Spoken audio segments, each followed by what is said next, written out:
नमस्कार विद्यार्थी मित्रांनो. नोट्स इन मराठी या आपल्या शैक्षणिक यूट्यूब चॅनलवर तुमचे मनापासून स्वागत आहे. आजची चर्चा खूपच रंजक विषयावर आहे. आपल्याकडे आहेत इयत्ता 7वीच्या भूगोलाच्या पुस्तकातील काही पानं, ज्यात हवेच्या दाबाबद्दल एअर प्रेशरबद्दल माहिती दिली आहे. हो. आणि गंमत म्हणजे सुरुवातीलाच एक प्रयोग सांगितला आहे, आकाशकंदील उडवण्याचा. हो, एक शिक्षक आणि काही विद्यार्थी मिळून आकाशकंदील उडवतायत असं चित्र आहे. बरोबर. हा आकाशकंदील वर का जातो, याच्यामागे काय विज्ञान आहे? चला, आज याचा जरा खोलात जाऊन अभ्यास करूया. नक्कीच, कारण हा साधा दिसणारा प्रयोग हां. तो एका मूलभूत वैज्ञानिक तत्वावर आधारित आहे. अच्छा. आणि यातून आपल्याला हवेच्या एका महत्वाच्या गुणधर्माची ओळख होते. ती म्हणजे हवेला वजन असतं. हवेला वजन असतं. हो, आणि ज्या वस्तूला वजन असतं ती दाब निर्माण करते. हीच आपल्या आजच्या चर्चेची मूळ संकल्पना आहे. हवेला वजन असतं हे सिद्ध कसं होतं? मला वाटतं पुस्तकात एका फुग्याचा प्रयोगाचा उल्लेख आहे, आहे. जिथे हवा भरलेल्या फुग्याची बाजू खाली जाते. हो, म्हणजे हवेच्या वजनामुळे पृथ्वीवर आणि त्यावरील सगळ्या वस्तूंवर दाब पडतो. अगदी बरोबर. आणि हा जो दाब आहे ना, तो वातावरणात वादळ, पर्जन्य अशा अनेक घडामोडींना कारणीभूत ठरतो. ओके. पण इथे एक गोष्ट लक्षात घेण्यासारखी आहे. हा हवेचा दाब पृथ्वीवर सर्वत्र सारखा नसतो. अच्छा, म्हणजे तो बदलत राहतो. हो, आणि तो वेळोवेळी बदलत असतो. मग यावर कोणत्या गोष्टींचा परिणाम होतो? यावर मुख्यत्वे 3 घटक परिणाम करतात. एक म्हणजे प्रदेशाची उंची अल्टिट्यूड, बरं. दुसरं म्हणजे हवेचं तापमान टेम्परेचर, बरं. आणि तिसरं म्हणजे बाष्पाचं प्रमाण. ठीक आहे. आता उंचीचा परिणाम तर सरळ आहे. बरं. भूपृष्ठालगत हवा दाट असते, कारण धुलीकण, बाष्प, जड वायू हे सगळे जास्त असतात. आणि जसं जसं आपण उंच जातो तसतशी हवा विरळ होत जाते. त्यामुळे उंचीनुसार हवेचा दाब कमी होतो. पण खरा जो रंजक भाग आहे तो तापमान आणि दाब यांच्या संबंधात आहे की नाही? अगदी. तापमान आणि हवेचा दाब यांचा खूप जवळचा संबंध आहे. जिथे तापमान जास्त असतं तिथे काय होतं? तिथे हवा गरम होऊन प्रसरण पावते, हलकी होते आणि वर जाते. बरोबर. आणि यामुळे तिथे कमी दाबाचा पट्टा तयार होतो. याच्या उलट जिथे तापमान कमी असतं तिथे हवा थंड आणि जड असते. आणि त्यामुळे जास्त दाबाचा पट्टा निर्माण होतो. अगदी बरोबर. अच्छा, म्हणजे तापमानातल्या फरकामुळे पृथ्वीवर वेगवेगळ्या दाबाचे पट्टे तयार होतात. हे पट्टे नेमके कसे आहेत? हो, सूर्यापासून जी आपल्याला उष्णता मिळते ती असमान आहे. त्यामुळे पृथ्वीवर तापमान पट्टे तयार होतात आणि त्यावर अवलंबून असलेले हे दाब पट्टे. चला तर मग एक एक करून समजून घेऊया. सुरुवात कुठून करायची? विषुववृत्तापासून. विषुववृत्तीय कमी दाबाचा पट्टा. Equatorial low pressure belt. हो, कर्कवृत्त ते मकरवृत्त या दरम्यान सूर्याची किरणं जवळजवळ लंबरूप पडतात. म्हणजे तिथे खूप उष्णता असते. प्रचंड.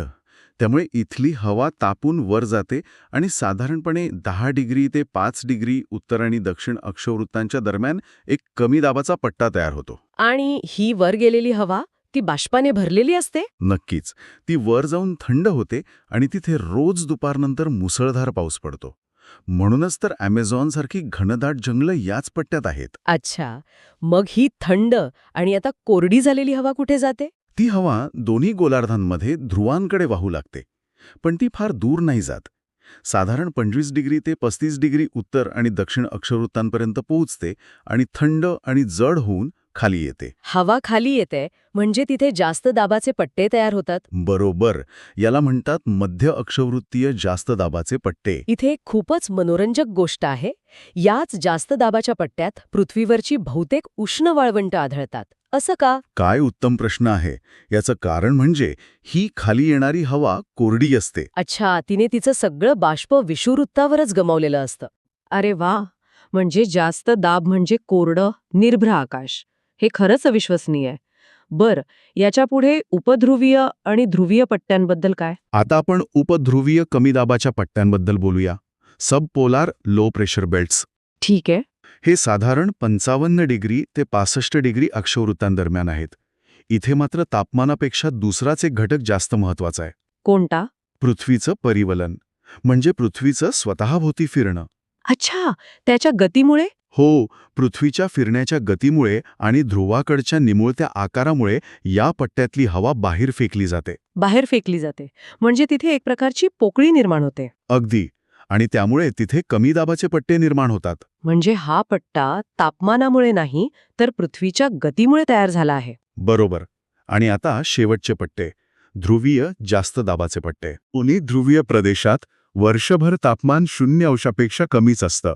म्हणजे हवा प्रचंड थंड आणि जड. आणि त्यामुळे 80 डिग्री ते 90 डिग्री अक्षवृत्तांदरम्यान जास्त दाबाचे पट्टे तयार होतात. म्हणजे हे एक पॅटर्न आहे. विषुववृत्तावर कमी, मग जास्त, मग पुन्हा कमी आणि शेवटी ध्रुवांवर परत जास्त दाब. अगदी. पण हे दाबपट्टे नेहमी एकाच जागी स्थिर असतात का? कारण सूर्य तर उत्तरायण आणि दक्षिणायन करतो. नाही, ते स्थिर नसतात. आणि हाच मुद्दा हवामानासाठी खूप महत्वाचा आहे. कसा? सूर्याच्या या उत्तरायण आणि दक्षिणायनामुळे या दाबपट्ट्यांच्या स्थानात बदल होतो. म्हणजे ते सूर्यासोबत सरकतात. हो. हा बदल साधारणपणे 5 ते 60 डिग्री उत्तरेकडे किंवा दक्षिणेकडे असतो. यालाच हवादाब पट्ट्यांचे आंदोलन किंवा ऑसिलेशन ऑफ प्रेशर बेल्ट्स असं म्हणतात. आणि आपल्या मान्सूनचा संबंध याच आंदोलनाशी आहे, बरोबर? अगदी बरोबर. हेच आंदोलन भारतीय मान्सूनसारख्या हवामान प्रणालीला जन्म देतं. आता या हवेच्या दाबाचे प्रत्यक्ष परिणाम काय होतात? म्हणजे वारे वाहतात, हे तर आहेच. हो. वाऱ्यांची निर्मिती होते, वादळं निर्माण होतात. वादळं? हो. आरोह प्रकारच्या पर्जन्याची निर्मिती होते, जे आपण विषुववृत्तावर पाहिलं. आणि एक अनपेक्षित परिणाम म्हणजे याचा आपल्या श्वसनक्रियेवरही परिणाम होतो. हे खरंच आश्चर्यकारक आहे. पुस्तकात एक माहिती दिली आहे जी वाचून मी खरंच थक्क झाले. कोणती? सर्वसाधारणपणे प्रत्येक व्यक्तीच्या डोक्यावर असलेल्या हवेच्या स्तंभाचे वजन 1000 किलोग्राम असतं. हो, म्हणजे एका लहान गाडी इतकं. तरी आपल्याला ते जाणवतं का नाही? आपण चेपले का जात नाही? याचं कारण म्हणजे हा दाब सर्व बाजूनी असतो. आणि महत्वाचं म्हणजे आपल्या शरीराच्या आतूनही एक दाब असतो, जो या बाहेरील दाबाला संतुलित करतो. अच्छा. हा हवेचा दाब मिलीबार या एककात मोजतात. आणि त्यासाठी हवादाब मापक किंवा बॅरोमीटर नावाचं उपकरण वापरतात. आणि नकाशावर ज्या रेषा असतात त्यांना समदाब रेषा किंवा आयसोबार्स म्हणतात. समान दाब असलेली ठिकाणं जोडणारी रेषा. तर आज आपण हवेला वजन असतं या एका साध्या संकल्पनेपासून सुरुवात केली. हो. आणि तिथून आपण पृथ्वीवरचे गुंतागुंतीचे हवादाब पट्टे आणि त्यांचे हवामानावर होणारे परिणाम इथपर्यंतचा प्रवास केला. खरे. तापमान, पृथ्वीचं परिवलन आणि उंची हे सगळे घटक मिळून एक जागतिक प्रणाली कशी तयार करतात हे खरंच खूप आकर्षक आहे. आणि हे सगळं एकमेकांशी जोडलेलं आहे. एकाच बदल झाला की त्याचा परिणाम दुसऱ्यावर होतो. अगदी. एक अत्यंत नाजूक संतुलन आहे. आजच्या चर्चेतून एक विचार माझ्या मनात येतोय. कोणता? आपण पाहिलं की मध्य अक्षवृत्तीय जास्त दाबाच्या पट्ट्यात वाळवंट आहेत आणि हवादाब पट्टे सूर्याच्या स्थितीनुसार थोडे सरकतात. हो, बरोबर. मग आता आपण जागतिक तापमानवाढीबद्दल बोलतोय. त्यामुळे पृथ्वीच्या तापमानाच्या पॅटर्नमध्ये मोठे बदल झाले तर या हवादाब पट्ट्यांच्या मूळ जागेवर काय परिणाम होऊ शकतो? हा खूप महत्त्वाचा प्रश्न आहे. आणि त्याचा परिणाम म्हणून आजची वाळवंट आणि सुपीक प्रदेशांच्या सीमा त्या भविष्यात बदलू शकतील का याचा विचार करायला हवा, नाही?